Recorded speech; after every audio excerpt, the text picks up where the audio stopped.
Good morning again. Passage from Decadence. I see you guys are getting those goosebumps. I told you this is a powerful novel. You have drama, steam, military romance, passion off the Richter scale, and it is my baby too. And look at how beautiful. Show you guys. I love this book's design. Just boom, every chapter. You will love it. And Passion from Decadence, the collection, this is the second edition, of course. I mean, the tagline, think about it. Illusions are dangerous people. They have no flaws. Let me tell you something, that is so true. I can't emphasize enough how powerful a read Passage from Decadence is. Not just because I wrote it, but I wrote it from an urban suburban perspective here in Atlanta. I mean, Buckhead, Atlanta, which is where most of the action in the book takes place, is very powerful. Very powerful. North Atlanta, those suburbs, Duluth, downtown Atlanta, all those high-end restaurants and situations, very powerful. And back then, when the book was written, I'm talking about, think about it. You had these powerful wannabe savages, women, younger women, intimidated by an older woman. How do I put it? They just didn't get it. They thought that by her being older and more stoic, that she didn't belong in their circle, or she didn't belong with the well-to-do, kinky rich guy. They didn't take into consideration that she was a Desert Shield, Desert Storm veteran, Operation Just Cause, Grenada, you name it, same blood, same mud type of soldier and go-getter and hero. And by her being female, they really just didn't get it. But they got it in the end because they realized that, and I love to use this term, some first class Stella Ann Kelly was your quintessential barbarian at the gate. I'm talking Caesar crossing the Rubicon. She brought it. I would not have had the guts. I'm just gonna be frank to pull it off. But what I learned from First Class Stella Ann, because she does exist, is that she had this saying. There's how did it go? There's no shame in being had, only in being took. Damn.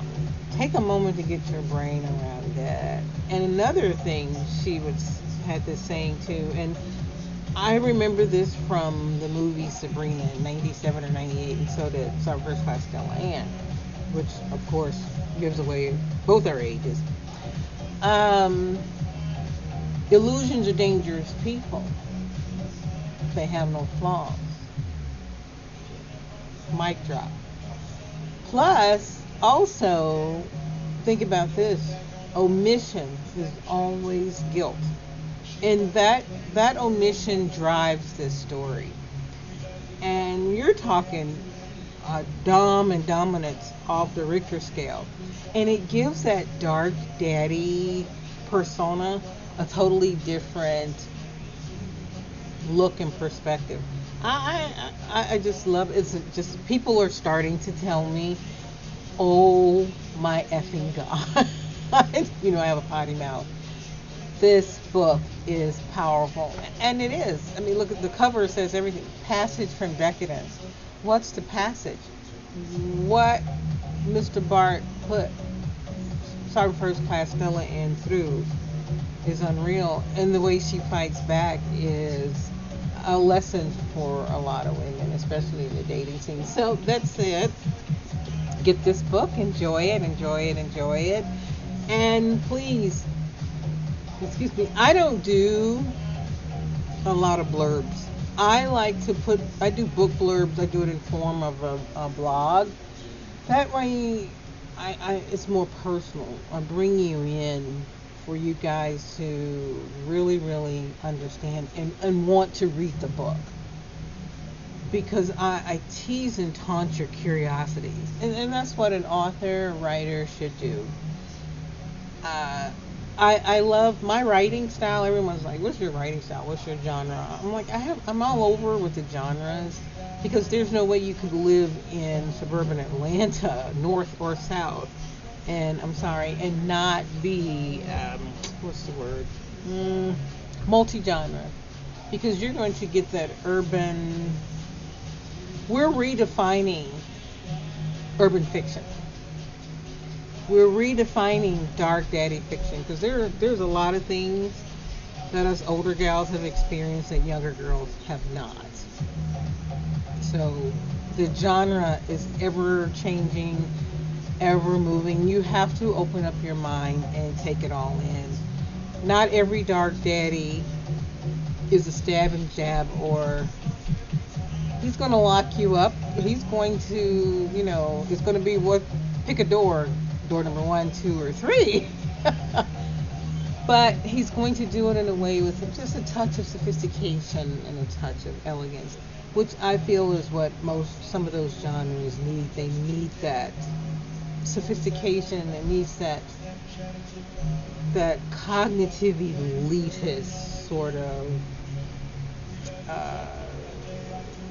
read, or however you want to put it. Either way, everything evolves, everything elevates, or as you young people say, it levels up. And I think that a lot of writers, especially older women in that genre, especially from TikTok, you go on TikTok and see those authors, they are leveling up the game, and the game's changing. The urban lit, street lit game is totally changing, because not every street lit main character is going to be from the hood, or it's time to shed light, because some of them Wall Street boys were moving stuff. They were moving everything imaginable. Okay, everything from K Street to Main Street was being moved. Okay, or the street down a block. So just look for those things, and they're really coming. They're really coming. And I have 3 short stories that are coming. Elle the Ball is a 3-part short story.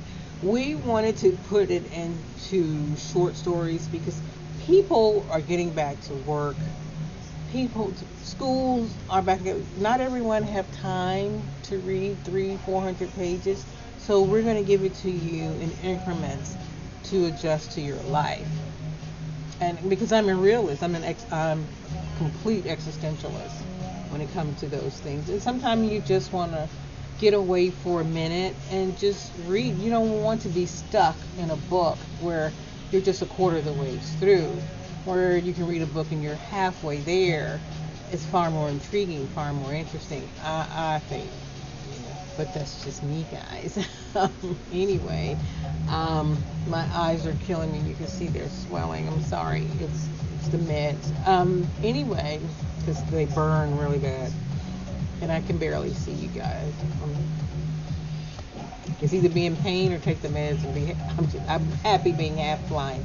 But that said, also look for Winter Captives.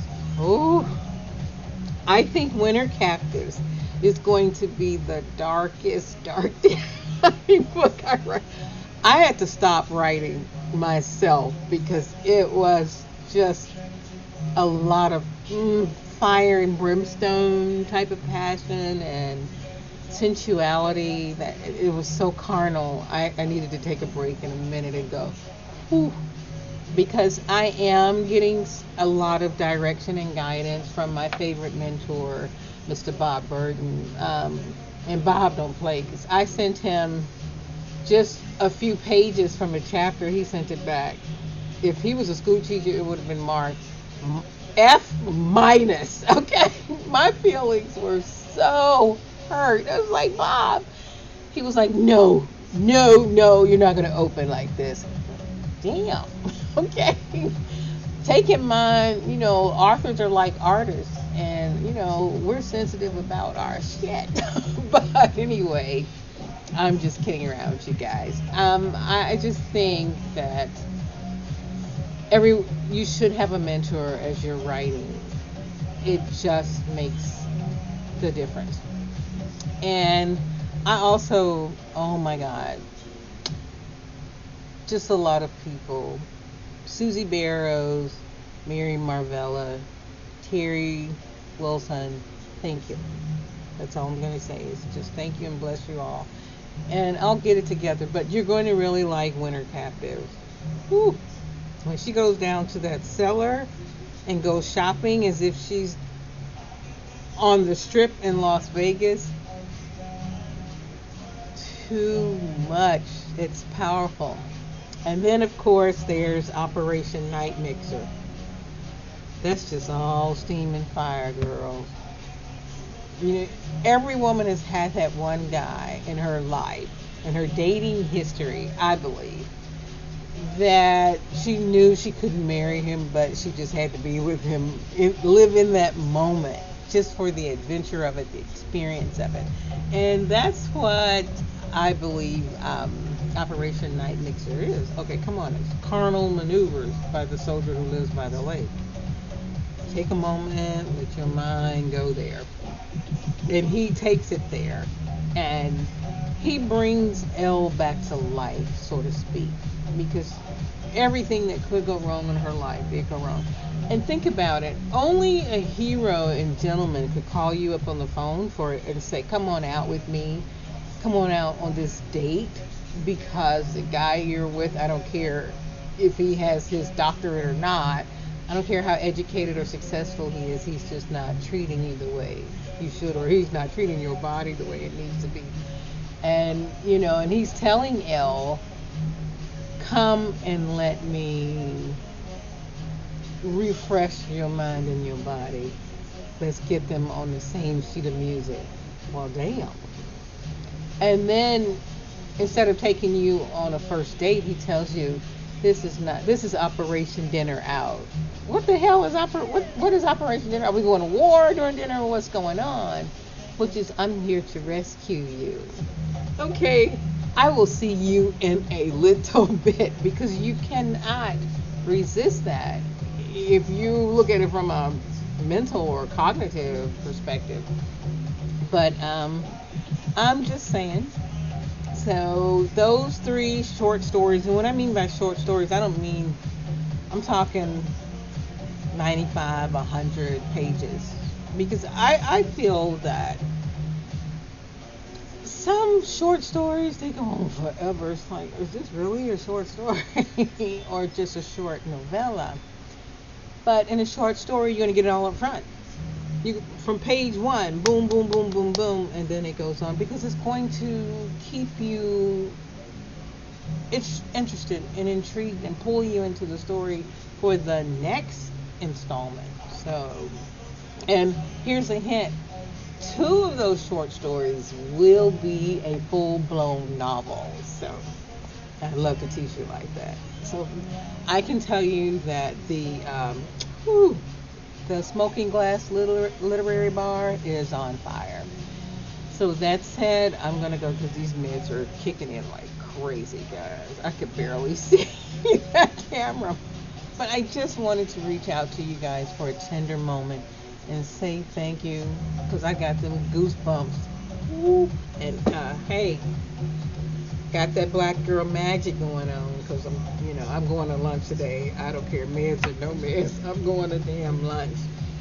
I love you guys. Thank you for the engagement. I'm really excited and so happy. And thank you all for everything. And boom, boom, boom. Passage from Decadence. Don't forget, illusions are dangerous people. They have no flaws. Have a great day, guys.